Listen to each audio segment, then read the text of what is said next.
आत चरावे, चाले गेले विसरून जावे, पुढे पुढे चालावे, जीवन गाणे गात चरावे, जीवन गाणे गात चरावे.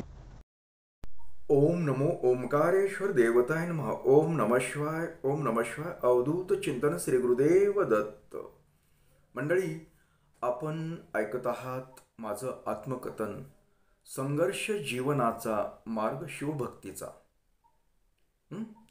तर मंडळी, मागील भागामध्ये आपण ऐकलं की माझे वडील वारले.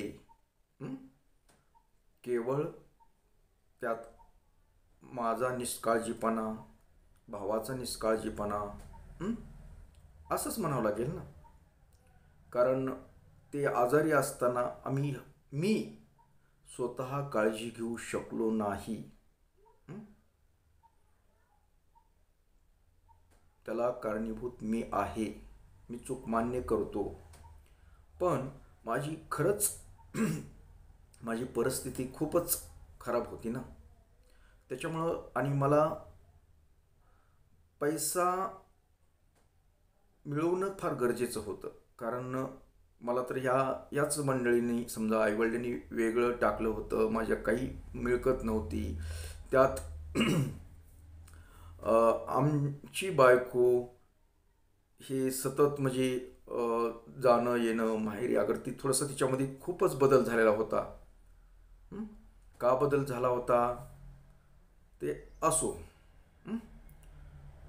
फक्त काय असतं, माणसाला कुठल्याही माणसामध्ये बदल होतो ना, त्याला कारण आहेत. आता मला ही बायकोचाच अनुभव नव्हता, तर आता सुद्धा मला खूप अनुभव आहेत. जोपर्यंत समोरच्या माणसाची काही कमजोरी, काही गोष्टी त्याला माहीत नसतात, ती माहिती करून घेऊस तर तो माणूस एवढा ह्यानं राहतो ना. माझ्याकडे अजून बी आतापर्यंत बी अनुभव येतं. एवढं निंत्यानं, एवढं प्रामाणिकपणे, एवढं व्यवस्थित राहतो, एवढं माया दाखवतो, ही करतो. आणि एकदा का त्याला माहिती भेटली, अगर त्याला काही ज्ञान भेटलं की तो लगेच पलटतो. ही माझी पहिल्यापासूनची पद्धतच आहे. मला ते माणसं तशी येतं. त्यात बायको तरी काय अपवाद ठरावं. जोपर्यंत तिला काही गोष्टी कळत नव्हत्या, काही होत नव्हतं, तोपर्यंत तिनं मस्त व्यवस्थित राहिली. नंतर ती आता शहाणी झाली. जरा वातावरण बघून हे कळलं, ही किती शहाणा आहे, ही कळलं. माणसाला जास्त जवळीक आली ना, माणसाला कळतं हे आपण किती पाण्यात आहेत ते. तसा काही प्रकार झाला. समजा घरच्या तिकडल्या सांगण्यावरून बरेच, म्हणजे अगर इथलं बघितलं, याचं काही खरं नाही.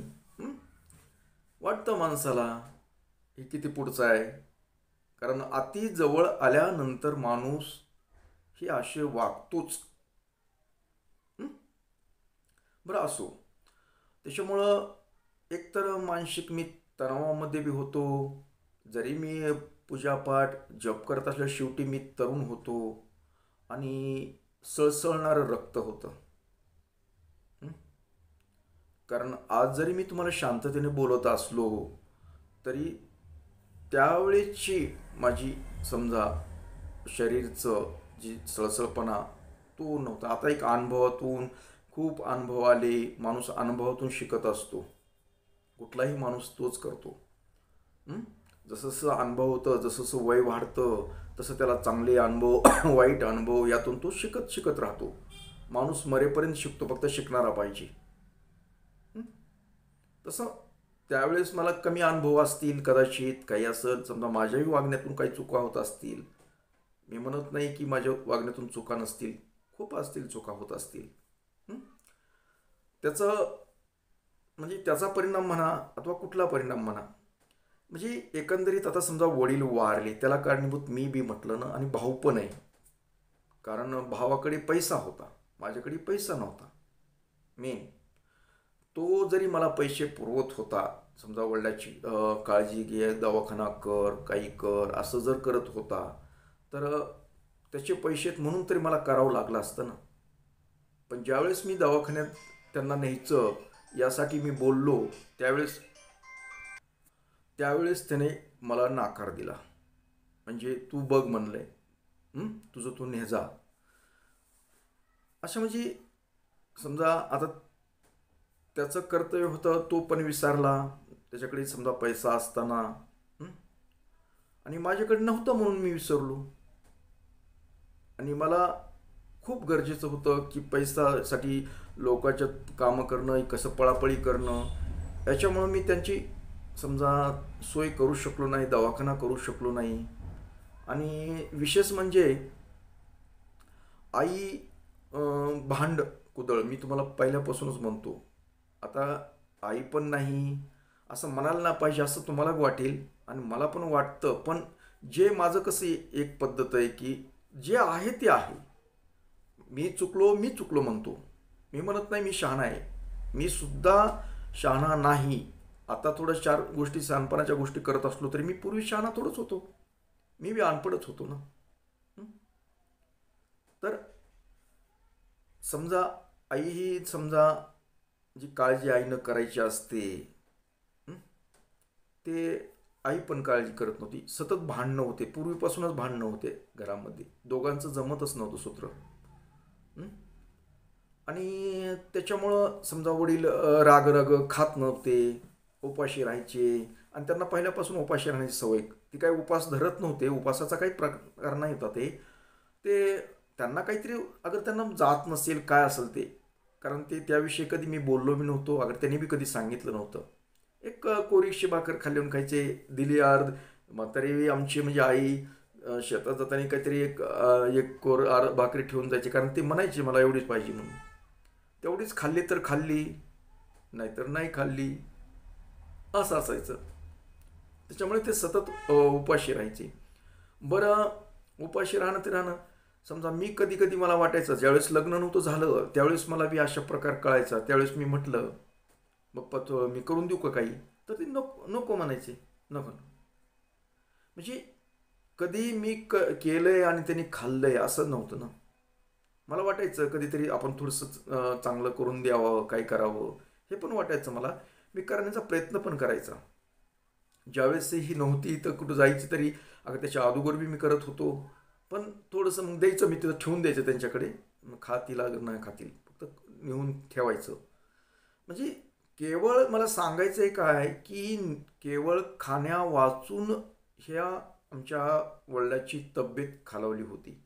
कारण कसलं असतं, माणसानं थोडं तरी खावं लागतं. हं? काम करायचं तर ते खात नसत. त्याच्यामुळं ते एकदम आशे होते, खरपडे होते एकदम. हं? आणि आमची आई दन दन दन दन भांडायची आणि खात असं. ती खाण्याला कमी करत नव्हती. तिचं तिच्या तब्येतीला सांभाळून पण दुसऱ्याला ताण देत होती. हं? आणि वडील त्या गोष्टी लागून घ्यायचे. मनाला समजा बोललं की त्यांच्यात समजा दोघांच्या भांडणामध्ये ते स्वतःला हे करून घ्यायचे. त्याच्यामुळे त्यांची ऑटोमॅटिकली परिस्थिती जी आरोग्याची आहे ती खालवत चालली होती. आता तुम्ही असं का सांगतो, त्यांचं वय नव्हतं जायासारखं. कारण त्यांच्या बरोबरचे अजूनही लोक आहेत, बरेचसे आहेत अजून. हं? केवळ खाण्या वाचून अगर स्वतःची काळजी न घेतल्यामुळे हे परिस्थिती उद्भवली. तर आता हे सांगायचंय काय की माणसाला माणूस गेल्यानंतर किंमत कळते. जोपर्यंत होते त्यावेळेस मला ही किंमत नव्हती. हो ना, खरं सांगायचं, मला किंमत वाटली असती तर मी काहीही करून काळजी घेतलीच असती ना, कसंही करून. पण मला त्याची काही वाटलंच नाही. हं? तसा निवळ काही लहान नव्हतो मी, न वाटायसारखा. हं? चांगला मोठा होतो. पण काय जाणे समजा मला नव्हतं कळत. हं? पण ज्या वेळेस वडील गेले तेव्हापासून माझ्यामध्ये शांतपणा आला. कोणत्याही माणसाला असलेल्या गोष्टीची किंमत नसते, नसल्यानंतर त्याची किंमत येते. हं? जे आपल्याकडे नाही ना त्याची किंमत खूप येते, आपल्याला किंमत वाटते त्याची. जोपर्यंत होते तोपर्यंत मी कधी काळजीच घेतली नाही. बरं, काळजी घेण्याचं कसं, त्यांची माया बी लागलेली नव्हती. कारण मी तर तुम्हाला बऱ्याच भागामध्ये सांगितलं की आई वडील कधी आई वडिलाचं प्रेम माझ्या लाभलं नसल्यामुळे माझी वृत्ती समजा तशा पद्धतीची झाली होती, एकटेपणाची. हं? त्याला कारणीभूत ते पण असं माझा स्वभाव गुण तसा बनला असेल. हं? आपल्याला कुणी नाही म्हणून मला त्यांची काही क्यू सहसा येत नसावी. हं? पण ते जाऊ द्या, ते झाल्या त्या तारुण्याच्या गोष्टीमध्ये. परंतु ते गेल्यानंतर मला त्यांची किंमत वाटू लागली. मग प्रत्येक गोष्ट त्यांनी जी सांगितलेल्या काही गोष्टी होत्या ती खूप मार्मिक बोलायचे ना, मुद्देसूद बोलायचे. म्हणजे मी काय करावं काय नाही, अगर बऱ्याचशा गोष्टी बोलत, भांडून कसं, रागावून कशा, पण मला त्याची किंमत कळत नव्हती. बऱ्याच गोष्टी सांगत होते, व्यावहारिक सांगत होते, सर्व गोष्टी सांगत होते, पण त्याची किंमत मला त्यावेळेस कळत नव्हती. त्याचं महत्त्व मला पटत नव्हतं. कारण माझी ऐकून घेण्याची मनस्थिती नव्हती. अशी बऱ्याच जणांची असते. ज्यावेळेस आपल्या घरातील माणसं, वडीलधारी मंडळी त्यांच्या अनुभवातून काही आपल्याला गोष्टी सांगत असतात, त्यावेळेस आपल्याला त्याची किंमत कळत नाही, पण गेल्यानंतर नक्कीच कळते. म्हणून आज मी तुम्हाला एवढंच सांगू इच्छितो, जे का आता समजा मला जशी पुन्हा गेल्यानंतर कळायला लागली किंमत, म्हणून मी पुन्हा आईची काळजी घ्यायला लागलो. आईचं माझं सूत्र जमत नव्हतं, ते पण सांगतो, पण की असं तरी होऊ नये आईला परत, म्हणून मी थोडीशी काळजी घेत असे, मुद्दामहून काळजी घ्यायला लागलो. माया करत नव्हतो, माया ते बी करत नव्हतं असं नव्हतं, काहीच नव्हतं तसं. पण म्हटलं आता नाही तसं होऊ द्यायचं. आणि योगायोगानं म्हणा की माझी परिस्थिती पण थोडी थोडी आता बऱ्यापैकी सुधारली होती, आर्थिक परिस्थिती. त्याच्यामुळं मला आईची काळजी घ्यायला काही आवड नव्हतं. कारण मी जरी भांडत असली, काही करत असेल, माझ्या बायकोचं तिचं भांडण व्हायचं, त्याच्यामुळं माझ्यावर बी ते राग उचकायचे. अगोदर बायको नव्हती तेव्हा बी भांडत होती, आणि बायको आल्यानंतर बी भांडत होते. ते भांडण ही काही बायकोमुळंच होतं असं काही नाही, बायकोमुळं भांडण असं काही नाही. ते पूर्वी भांडणं म्हणजे रागवणं चालूच होतं, माझ्या बाबतीत होतंच ते. म्हणजे माझ्या 5वीला पुजलेलं होतं ते भांडण नावाचं. पण ते काही असो, मी एकच ठरवलं. कारण मी सांगितलं ना मागच्या एका भागामध्ये की जी गुरुजी होते, नाळवंडेकर गुरुजी होते, मी बघितलं होतं की त्यांनी त्यांच्या आईला साडी नेसवताना, म्हणजे आजारपणामध्ये ती सेवा कशी करत होते हे मी पाहिलं होतं. म्हणून त्यांच्यापासून बोध घेतला होता मी, की समजा काही असो, शेवटी आपल्याला जन्म दिलाय, आणि जन्म दिल्या असल्यामुळे तरी आपण काळजी नका का आपल्याला प्रेमानं बोलणार, नका का काही करणार, पण आपलं कर्तव्य, नका आपल्यासाठी काही केलेलं नसुद्धा, पण मुलगा या नात्यानं आपलं कर्तव्य आहे. त्याच्यामुळं मी थोडंसं जागृत झालो होतो. कारण वडील आपण निष्काळजीपणामुळे वडील गेले याची जाणीव मला झाली होती. त्याच्यामुळं आईची काळजी घेत होतो, त्याला कारणीभूत ते होतं. मग मला ती किंमत कळली ना, नसलेल्या माणसाची किंमत कशी येते. उद्याच्याला भविष्यात आई गेल्यानंतर मी तिची किंमत कळण्याच्या अगोदरच आपण तिची काळजी घेतली तर काय होईल, म्हणून मी थोडीशी काळजी घेत होतो. आई बरेच नाटकं करायची, काही करायची.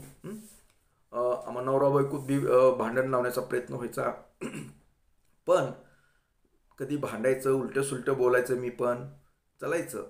पण तिला लागणाऱ्या गोष्टी मी तिला पुरवत होतो. ती काय आमच्यामध्ये राहत नव्हती. आम्ही नवरा बायको दोघंजण एकत्र, आणि आई बाजूच्या रूममध्ये. आईला आमच्यामध्ये सामावून घ्यायचं होतं. आईनं एकत्रपणामध्ये कधीच राहिली नाही, कारण ती स्वतंत्र विचाराची होती. तिला आमचं काही पटत नव्हतं, आमचंच काय कुणाचंच पटत नव्हतं. कारण तिची स्वच्छता, म्हणजे स्वच्छता कशाची, पण तिला दुसऱ्यांना हात लावलेला जमत नसं. म्हणजे आता तुम्हाला काय सांगू आईच्या भानगडी. आई काय करायची, मिरच्या असतात का नाही, मिरच्या आपल्या लाल मिरच्या, तिखट कुटायच्या, तिखटाच्या मिरच्या.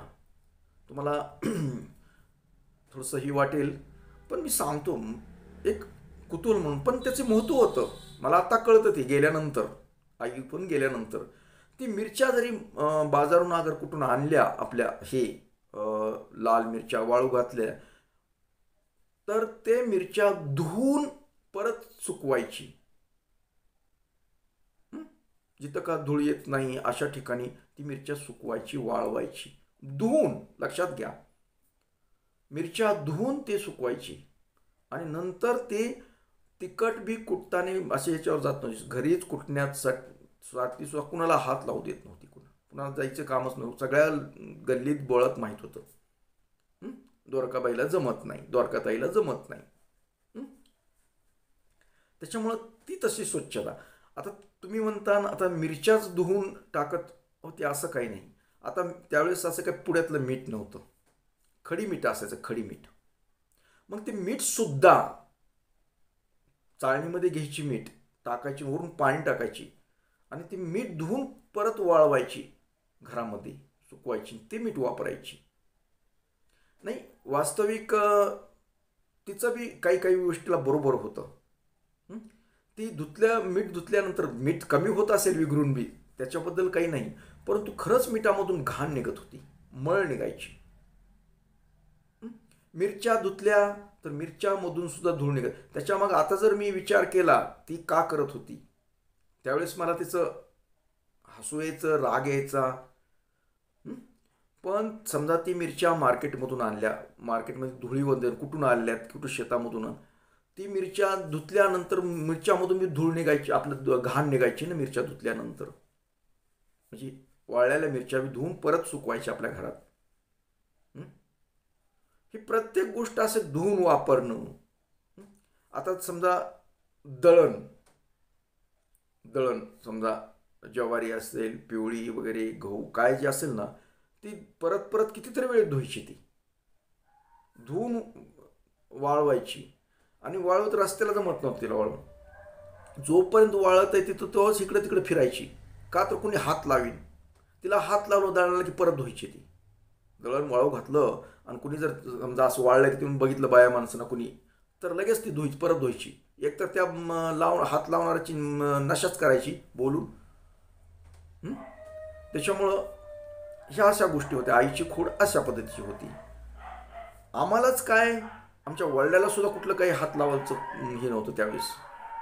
आता समजा वडील तर गेले, पण ही प्रत्येक गोष्ट आता पाण्यावर, आता हापसा, आता पूर्वी विहिरीचं आडाचं पाणी, पण त्यानंतर हापसा, हातपंपावर गेलं तर ती अगोदर गर्दी आहे का ती बघायची.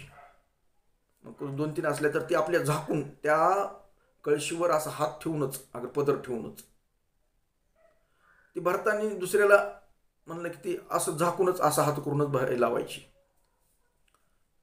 कारण दुसऱ्याचं कोणाचं पाणी शितोड्याचं मध्ये जाऊ नये, हे असली स्वच्छता.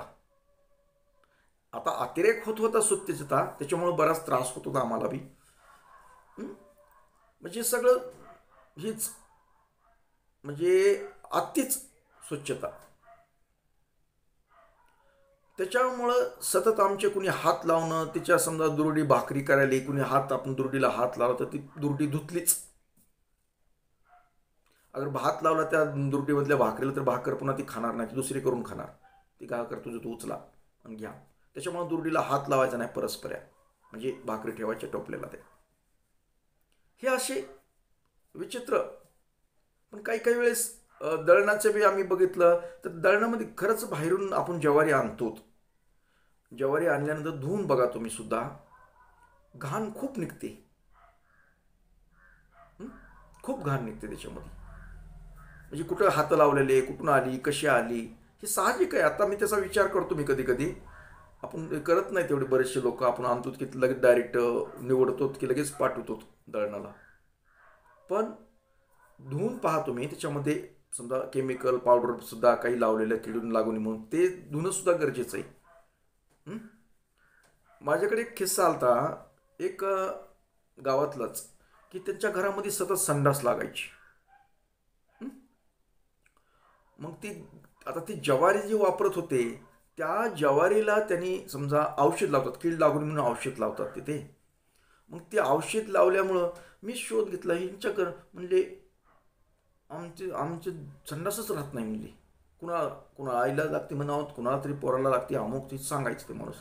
मग मला एकदम आठवलं की म्हणलं ठीक आहे, मी त्यांना म्हटलं नाही तुम्ही दळणाला काय लावलं होतं म्हणजे ज्वारीला. मी म्हटलं ठीक आहे संडास लागते ना, एक दळण असं करा की तुम्ही धुवून घ्या आणि परत ते दळून आणून पुन्हा करा, पुन्हा लागते का ते सांगा. तो प्रयोग केला तर बंद झाली. याचा अर्थ काय की ज्वारीला कुठल्या याला औषध लावलं जातं, मग ते औषध धुणं सुद्धा गरजेचं आहे. आईचा त्यावेळेस राग येत होता, पण खऱ्या काही गोष्टी तिच्याकडे होत्या. आपल्याला वाटतं मिरच्याचं झालं, धुळीतून येतात ते, असे प्रकार, हे आईचा स्वभाव असा. याच्यामुळं काय होत होतं, आमच्या बायकोनं अगर कुणी आम्ही हात लावायचं काम नव्हतं, त्याच्यामुळं थोडं कधी चुकून हुकून लागला तर भांडणच असायचं. हे असं चाललं होतं. पण मला ही जरी करत असली तरी कधी विचारायचा, कधी राग यायचा, पण म्हणलं आईला जपायचं, कारण आता आई आहे तेवढं तरी सांभाळावं आपलं. आणि परिस्थिती योगायोगानं म्हणा, वडील गेल्यानंतर माझी परिस्थिती बऱ्यापैकी हळूहळू सुधरू लागली होती. म्हणजे कामाचे वगैरे पैसा वगैरे थोडाफार बऱ्यापैकी यायला होता, म्हणजे चांगलं घर भागायसारखं. आणि त्याच्यामुळं आईला सांभाळणं मला काही जड नव्हतं. म्हणजे आईला म्हणजे काही माझ्यापाशी राहत नव्हती, ती तिच्या बाजूला राहत होती, पण तिला दवाखान्याला पैसे म्हणले की पैसे द्या. कधी तिनं मला काही डायरेक्ट म्हणत नसली तरी हे बायकोपाशी म्हणायची मला दवाखान्यात जायचं आहे असं तसं, मग ही मला म्हणायची आईली दवाखान्यात पैसे द्या. म्हणजे काय जे असं ना, मला डायरेक्ट कधी नसलं तर हिच्यापाशी सांगायची.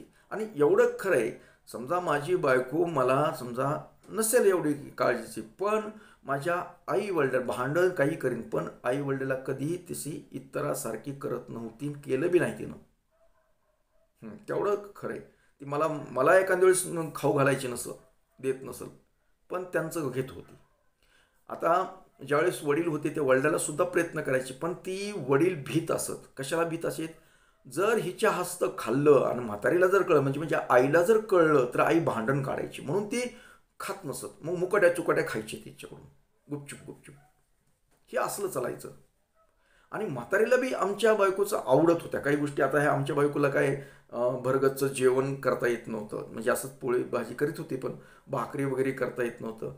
मग आमच्या म्हातारीला कधी कधी मूड आला की म्हणायची अगं त्याला का कसं भाकरी खाऊ वाटते, भाकरी करून द्या, त्याचं कसं होतंय बारकोचं होईले, दन दन दन दन भाकरी थापायच्या तर करीतच नाहीच भाकरी. मग कधी मूड आला तर म्हातारीला कधी वाटलं तर ती भाकरी केली की एखादी भाकर आणून ठेवायची माझ्या त्या म्हणजे रूममध्ये द्यायची हिला. आणि मग म्हातारीला हिच्याकडलं काही खायचं असलं की ती करून द्यायची, भाकरी द्यायची आणि ती तिच्या बदल्यात घेऊन द्यायची. तर आता हिला काय सवय होती, ही आमची बायको जरा नखरेल होती. तिला म्हणजे अशी भाजी पोळीचं एवढं जेवण नको, तिला काही ना काही पदार्थ नवीन नवीन काहीतरी, कुठे इडली कर, डोसा कर, कुठं काही कर, हेच आवड जास्त. मग ही काही ना काही नवं जुनं आटम करत राहायची काही नाही. मग ही म्हातारीला ती जरी म्हातारी मग तिथं करायला लागली, ही कळलं काय करायलीस ग म्हणे.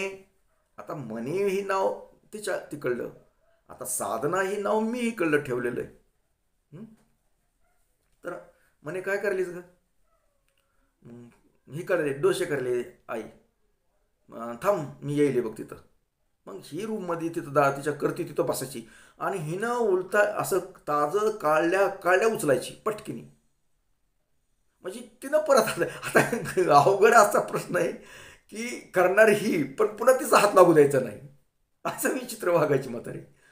मग ती घ्यायची पटकिनी काय, तिला एक दोन काय घ्यायची आणि तिकडे तिच्या रूममध्ये अगं तिथंच बसून काय खायची. म्हणजे चांगलं केलंच ग ही, तो आमची बाई फुगायची चांगलीच. म्हणजे म्हातारी ज्यावेळेस चांगलं केलं तर कौतुक बी करायची, असं अनहोती करीत. मग हे असंच चालायचं, कधी रुसवे फुगवे ह्या गोष्टी. पण मी पुन्हा एकच शिकलो वडील गेल्यानंतर की आता जी आहे आपल्याकडे त्या गोष्टीचं काळजी घ्यायची. म्हणजे आई आपल्याकडे आहे तर आईला म्हणजे जी समजा नसेल गोड बोलली तरी आपण जेवढं जमन तेवढं आपण प्रयत्न करायचा सांभाळण्याचा. जी असं तिला आवड निवड जसं म्हणेन तसं करायचं. मी अशा पद्धतीनं आमचं चाललं होतं रुटीनमध्ये. हे मी आपलं कामं करायचे, हे करायचे.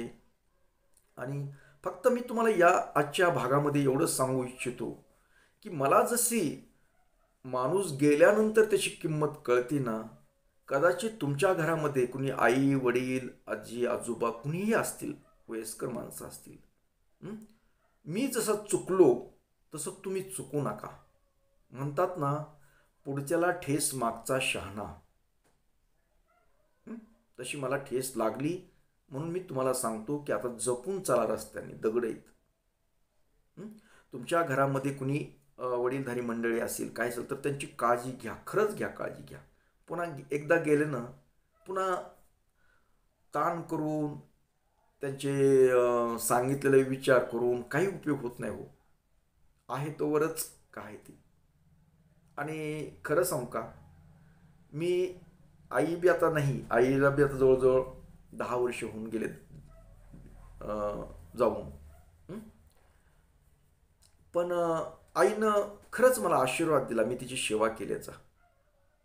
फक्त एकच दुःख वाटतं मला, फक्त आईनं बघितलं माझं, काही काही गोष्टी बघितल्या, त्याच्यामुळे ती आनंदात थोडीशी होती, समाधानी होती.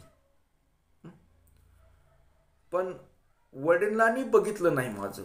वडिलांनी माझी फक्त परिस्थितीच बघितली, नाजूक परिस्थितीच. माझी एकच कधी कधी तळमळ वाटते, कधी आठवण येते की वडीलनी थोडं तरी माझं बघायला पाहिजे होतं. माझे मुलं बघितले नाहीत. आता बायकोचा बी 1-2-3 वर्ष संबंध आला. अगर माझं पुढचं काय, मी काय आता काय करायला होतो, मी आज काय विकास, अगर मी काय बनलो. त्यांचे पण विचार म्हणजे चांगले होते, की ती धार्मिक विचार, त्यांना देवधर्माविषयी त्यांच्याकडूनच काही गोष्टी शिकलेलो नाही मी. त्यांनी फक्त बघायला पाहिजे होतं की माझं, की मी खरंच जी तुम्ही येडं पोरग म्हणत होतात, जी पोरग काही मापात नाही, ही पोरग काय झालंय पुढे. एवढं मला एक कधी मध्ये आठवण येते की त्यांनी जर बघितलं असतं तर त्यांना आनंद खरंच झाला असता. आईनं बघ थोडीशी माझी झलक बघितली, फक्त माझी प्रगती व्हायलेली बघितली. आणि विशेष म्हणजे मी तुम्हाला अजून सांगतो, तुमच्या घरामध्ये वडीलधारी मंडळी असतील, त्यांची सेवा करा. मी आईची खूप म्हणजे जसं मला जमन तसं मी आर्थिक बाजूनं तिला, जसं मी गोड बोलण्याचा नव्हता विषय, पण मी होता तेवढा तिच्यावर खर्च केला, जसं जमन तसं करण्याचा प्रयत्न केला. आणि ती गेल्यानंतर, आई गेल्यानंतर आईनं खरंच मला आशीर्वाद दिला. आई गेलेल्या वर्ष श्राद्धाच्या होतं का नाही त्याच्या आधीपासून अजून माझ्यामध्ये खूप प्रगती झाली, खूप. आणि प्रगती झाली म्हणजे माझी समजा ही मठ समजा देवस्थान आहे, त्याच्या आधीच खूप झालेलं मी स्थापन केलेलं, पण चांगल्या नावारूपाला आलं 10 वर्षापूर्वीपासून. आणि एका दिवशी स्वप्नामध्ये आली साडी वगैरे, मी जिथं देवस्थान आपलं आहे आता मंदिर तिथं त्या शेतामध्ये, आणि म्हणली की चांगलं केलंस र, चांगलं केलंस तू, लय करमायला लागलंय. म्हणजे तिनं त्या रूपानं मला आशीर्वाद दिला. आणि खरंच मी शेवटी समजा तिची जमलं तसं मी एवढा प्रयत्न केला, म्हणून तिनं आशीर्वाद दिला. आणि तिच्या आशीर्वादामुळे आज मी समजा चांगल्या ह्याच्यावर आहे. म्हणजे माझ्या मनानं खूप मी मिळवलंय. समजा पैसा हा महत्त्वाचा नाही, आता मी माझा विषय वेगळा आहे तो, पण धार्मिक गोष्टीमध्ये खूप काही प्रगती केली. आज समजा 8 दिवसाला अन्नदान होते, महिन्याला अमावस्येला अन्नदान होते. कितीतरी लोक येतात जातात, माझे कितीतरी लोकांशी संपर्क झाले. खूप आपल्या महाराष्ट्रातच नाही तर महाराष्ट्राच्या बाहेर गेलो, राज्याच्या म्हणजे महाराष्ट्राच्या बाहेर आहे, परदेशामध्ये माझे संपर्क झाले, परदेशापर्यंत मी पोहोचलो, केवळ आशीर्वाद. म्हणून मी तुम्हाला मंडळी सांगतो की तुमच्या घरामध्ये कुणी बी वडीलधारी मंडळी असतील तर त्यांची सेवा करा, तुम्हाला नक्कीच आशीर्वाद देतील ते. आणि आशीर्वादावरच सर्व चालतं. घरातल्या मी बऱ्याच व्हिडिओमध्ये पण मागच्या बऱ्याच सांगतो की तुम्ही आशीर्वाद घ्या, वडीलधाऱ्यांचा आशीर्वाद घ्या. हे अनुभव आहे माझा, मी अनुभवाशिवाय काही बोलत नाही. समजा ते गेल्या, मला आईवडील समजा गेल्यानंतरच माझी प्रगती जास्त झाली. वडिलांनंतर 15 वर्षानं आई गेलेली, आपलं 15 वर्षानं. तर तरीही मला आई गेल्यानंतरही माझी खूप झाली सुधारणा आशीर्वादामुळे. जसं जमन तसं जमलं. आजपर्यंत तुमच्यापाशी जे बोलतो मी, गप्पा सांगतो, गप्पा बोलतो, काय बोलतो, काय काय सांगतो. हं? जी प्रगती आहे, काय जी झालंय, ते केवळ त्यांचा आशीर्वाद आहे. हं? आणि तुम्हा मंडळीचा बी आशीर्वादच आहे. फक्त मला जाता जाता सांगायचं की जी घरातील जी वडीलधारी मंडळी आहेत ना, त्यांचा आशीर्वाद घ्या. अजून बऱ्याच गोष्टी मला तुम्हाला सांगायच्यात. हं? जी आई गेल्यानंतर बी आशीर्वाद मला स्वप्नात येऊन दिला. अजून बरेचसे आहेत माझे अजून खिस्से, काही काही काही एक एवढ्यावर भागलं नाही आपलं. खूप आहे अजून पुढे, काय काय झालं, कसं झालं, या गोष्टी अजून ऐकायच्यात आपल्याला. पण आजच्या भागापुरतं मी इथेच थांबतो आणि परत भेटणारच आहे पुढील भागात. तोपर्यंत मंडळी, ओम नमः शिवाय. जय हिंद, जय भारत. सुखी राहा आणि समाधानी राहा आणि ऐकत राहा माझं आत्मकथन, संघर्ष जीवनाचा, मार्ग शिवभक्तीचा.